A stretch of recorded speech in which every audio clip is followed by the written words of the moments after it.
Hi guys, welcome back to Guruji Uttarakhandi. तो guys आज हम बात करने वाले हैं ब्लड रिलेशन की, और ये टॉपिक आपका रीजनिंग का है। अगर आप सैनिक स्कूल की प्रिपरेशन कर रहे हैं तो ये टॉपिक आपके लिए बहुत ज्यादा इंपॉर्टेंट है।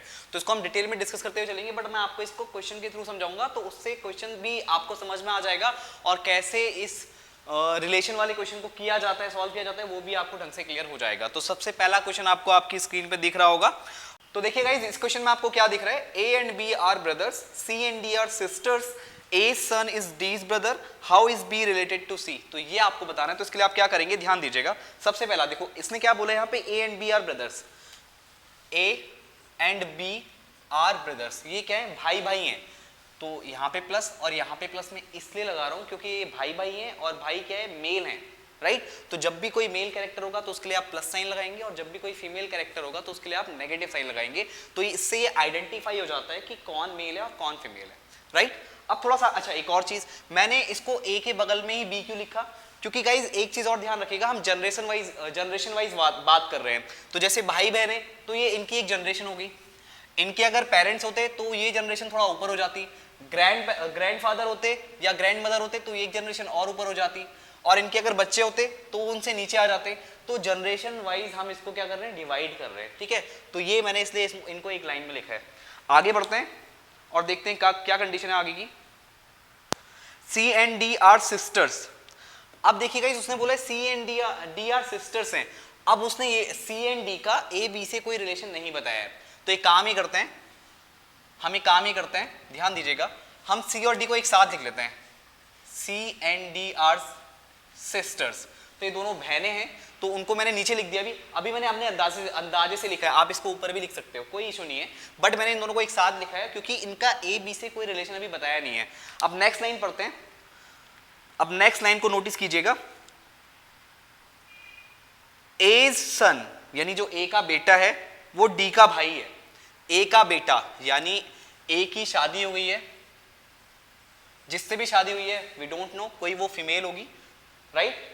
तो ए का जो बेटा है, ध्यान देना, ए सन इज डीज ब्रदर, तो वो क्या है, डी का भाई है। ध्यान दीजिएगा, जो ए का बेटा है वो डी का भाई है। तो इसका मतलब ये हो गया, जो सी और डी आए, देखो ये ए का बेटा है मतलब लड़का है, वो मेल कैरेक्टर है, तो प्लस लगाया मैंने। और ये सी और डी बहने हैं, और उसने भी बोला वो डी का क्या है, भाई है। तो सिंपल सी बात है बेटा, ए की जब शादी हुई है तो इसके 3 बच्चे हैं, ए की जब शादी हुई है तो उसके 3 बच्चे हैं, ये सी भी यहाँ आएगा और डी भी यहाँ आएगा।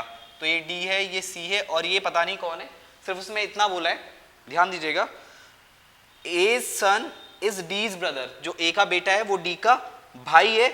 अब आपको कुछ नहीं करना है, अब जो भी होगा ये आप समझ गए होंगे क्या होने वाला है। अब इसको यहां से हटा दीजिए। अब ये आपके पास एक डायग्राम तैयार हो गया। अब आप क्या करेंगे, देखो एक चीज मैंने यहाँ पे की, ए की जिससे शादी हुई है, तो मैंने जो यहाँ पे पति पत्नी है, मतलब एक ही किसी मेल कैरेक्टर से फीमेल कैरेक्टर के साथ शादी हुई होगी, तो मैंने उसको ऐसे कंबाइन कर दिया, ये फीमेल है ये मेल है, इनके बच्चे हैं, तो मैंने ऐसे एरो से उसको डिफाइन किया हुआ है। तो मुझे बाद में समझ में आ गया सी और डी में क्या रिलेशन है, और जब डी है, जो ए का बेटा है वो डी का क्या है, ब्रदर है। तो सिंपल सी बात है, जो ये बेटा जो भी होगा जिससे भी इसको डिनोट किया जाना चाहिए, जो कि क्वेश्चन में डिनोट नहीं किया है, वो क्या है, डी का भाई है। तो सिंपल सी बात है, ये तीनों क्या होंगे, ये सी डी भाई बहन, सी डी बहनें हैं दोनों, और ये जो है वो क्या है, भाई है डी का। तो ये तीनों क्या हो गए, भाई बहन हो गए, राइट। और वो एक ही क्या होंगे, बेटे ही होंगे सारे, क्योंकि उसने बताया कि सी और डी सिस्टर्स है, और ये जो है वो डी का भाई है, तो यानी ये भाई बहन है, और एक ही शादी हो चुकी है, और ये जो फीमेल कैरेक्टर है उसके बारे में कोई जिक्र नहीं किया गया है। अब आपको क्या बताना है, अब देखो, अब पूरा क्वेश्चन आपको क्लियर है। अब आपको ये बताना है how is B related to C, और 4 ऑप्शन आपके पास है। तो B related, how is B related to C, तो जो बी है वो सी से किस तरह रिलेटेड है। अब आप ये बताएंगे बी है वो सी से किस तरह रिलेटेड है, तो आप क्या बोलेंगे, इसको अंकल बोलेंगे। साथ में सोचिए, फादर तो नहीं हो सकता क्योंकि फादर क्या है, ए है। अब आपको बताना है बी किस तरह रिलेटेड है। कभी कभार क्वेश्चन ऐसा आता है कि सी बी से किस तरह रिलेटेड है, और कभी कभी क्या आता है कि बी सी से किस तरह रिलेटेड है। देखो ये बहुत बड़ा कंफ्यूजन रहता है। तो आपको बताना है कि बी सी से किस तरह रिलेटेड है, तो बी क्या अंकल है सी का, ठीक है, बी क्या अंकल है सी का। तो यहां पे हमारा ऑप्शन क्या होना चाहिए, यहां पे हमारा ऑप्शन होना चाहिए ऑप्शन सी, ठीक है, ऑप्शन सी आपका राइट होना चाहिए। अगर उसने पूछा होता कि सी बी से किस तरह रिलेटेड है, सी बी से किस तरह रिलेटेड है, तो ये बात अलग होती, उसने पूछा है बी सी से किस तरह रिलेटेड है, तो बी कौन है किसका, सी का, तो बी सी का क्या है, चाचा है यानी कि अंकल है। आई होप गाइज आपको ये क्वेश्चन समझ में आ गया होगा। तो गाइज ऑप्शन सी आपका करेक्ट आंसर है। आगे बढ़ते हैं।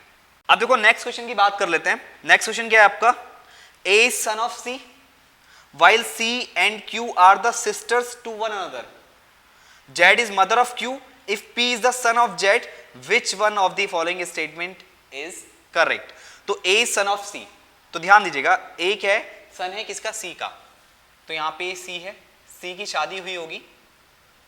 अब C मेल है या फीमेल है, वी हैव नो आइडिया, क्योंकि उसने क्या बोला है ऐसा कुछ नहीं बताया। A is son of C बोला है, while C and Q are sister to one another। अच्छा ठीक है, तो ये नेगेटिव है, C and Q are sisters to one another, तो ये फीमेल है, तो यानी जिससे इसकी शादी हुई होगी वो मेल होगा। और क्या बोला है, A is son of C, तो A क्या है, C का सन है, तो ये पॉजिटिव कैरेक्टर, राइट। उसके बाद ध्यान दीजिएगा, Z is the mother of Q। Z क्या है, Q की मदर है, Z is the mother of Q, तो Q अभी यहाँ पे है नहीं, तो अभी ऐसे समझ लेते हैं जो Z है वो क्या है, Z की किसी से शादी हुई होगी और यहाँ पे इनका Q बेटा होगा। अब Q मेल है फीमेल है कोई आइडिया नहीं, Z is the mother of Q, okay. If P is son of Z, if P is son of Z, तो यहाँ पे Z के बारे में, अच्छा ठीक हो गया, P is son of Z, ये तो कंफर्म है कि लड़का है, वो Z का बेटा है।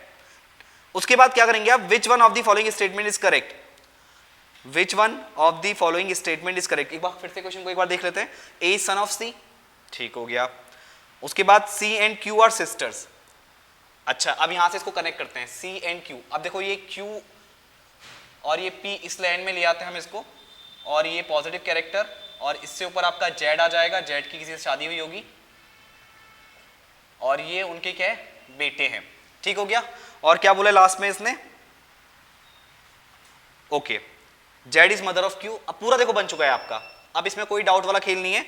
अब C एंड Q उसने सिस्टर्स बोला है, अब देखो C एंड Q सिस्टर्स हैं, तो ये भी नेगेटिव होगी, यानी ये भी लड़की है, और ये भी क्या है इनका, Z की क्या है, C भी क्या है, डॉटर होगी। अब आप क्या बताएंगे, अब आपको क्या बताना है कि कौन सा इसमें करेक्ट है, which one of the following statements correct. पहला ऑप्शन क्या है, Q is grandfather of A, Q is grandfather of A, ये बिल्कुल गलत है, हो ही नहीं सकता, क्योंकि ये तो फीमेल है और ये ग्रैंडफादर नहीं, अगर चाची ताई वगैरह जो होती है हो सकती है, और आपका क्या नहीं हो सकती, ग्रैंडफादर तो नहीं हो सकती। अगला ऑप्शन देखिए, अगला ऑप्शन है आपके पास, P is maternal uncle of A, P is maternal uncle of A, ये बात बिल्कुल सही है। देखिए ये बिल्कुल मैटरनल अंकल होगा क्योंकि मम्मी की साइड से रिलेशन है, राइट, तो यानी ये ऑप्शन आपका बिल्कुल सही बैठ रहा है, तो ऑप्शन बी आपका राइट हो जाएगा। और बोला है P is the cousin of A, P ए का कजिन है, पॉसिबल ही नहीं क्योंकि ए वाली लाइन में है ही नहीं कहीं वो, ठीक हो गया। और लास्ट ऑप्शन क्या है, Z is brother of C, Z is brother of C, possible ही नहीं है, ये आपकी अलग जनरेशन है, मतलब Z क्या है, फादर है सी का, तो ये कोई, ये बिल्कुल भी क्या है, रॉन्ग आंसर है, बिल्कुल सही आंसर नहीं है। तो आपका करेक्ट आंसर क्या हो जाएगा, option b, P is maternal uncle of a. I hope ये क्वेश्चन आपको समझ में आया होगा। आगे बढ़ते हैं। अब देखिए अगला क्वेश्चन आपको स्क्रीन पे दिख रहा होगा, pointing at a photo Dinesh said his father is only son of my mother, the photo belongs to. चार ऑप्शन आपके पास हैं, तो चलिए पॉइंटिंग एट अ फोटो, एक फोटो को देखते हुए दिनेश ने क्या कहा, ध्यान देते हैं। ये आपकी एक फोटो है, मान लीजिए पॉइंट को मैं फोटो ले रहा हूं, अभी फोटो मेल है या फीमेल है, आई हैव नो आइडिया, ऐसा क्वेश्चन में कुछ नहीं बताया गया है अभी आगे पढ़ेंगे तो पता लग जाएगा कि ये मेल होगा फीमेल होगा, जो भी है।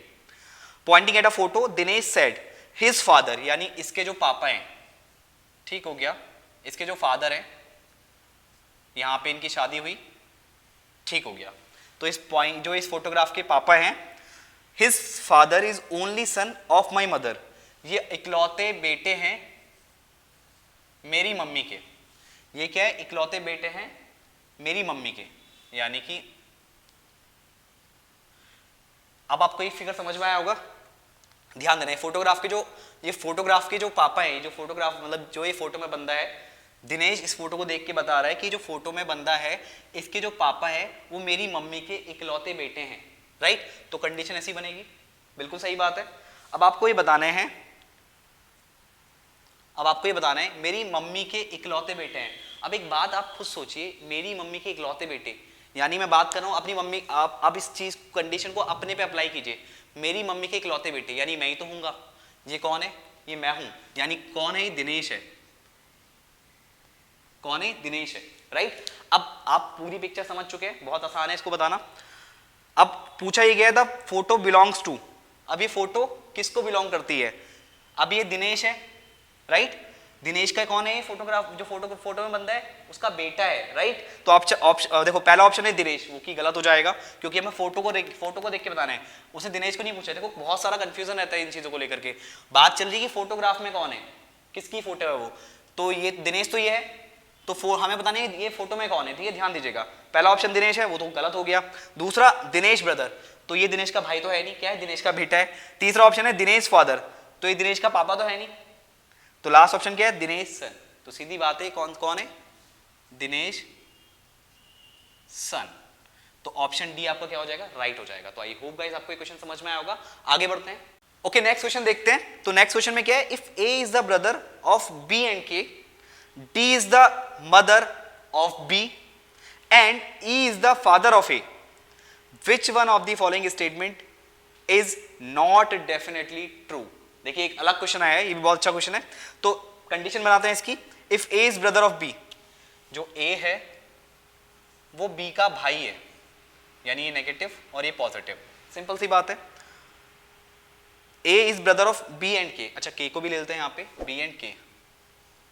जो A है वो B और K का क्या है? भाई है। A is brother of B and K। अच्छा B के बारे में तो कुछ बताया नहीं है, सॉरी। तो B और K मेल है फीमेल है, वी हैव नो आइडिया, तो आपको नहीं करना है पॉइंट। A तो भाई है, तो इसमें मैंने प्लस लगा दिया। अब उसके बाद क्या बोला है?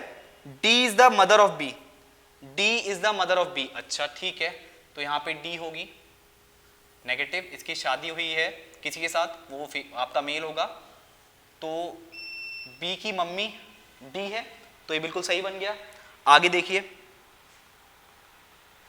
E is the father of A, E is father of A, तो ठीक है यहां पे E आएगा,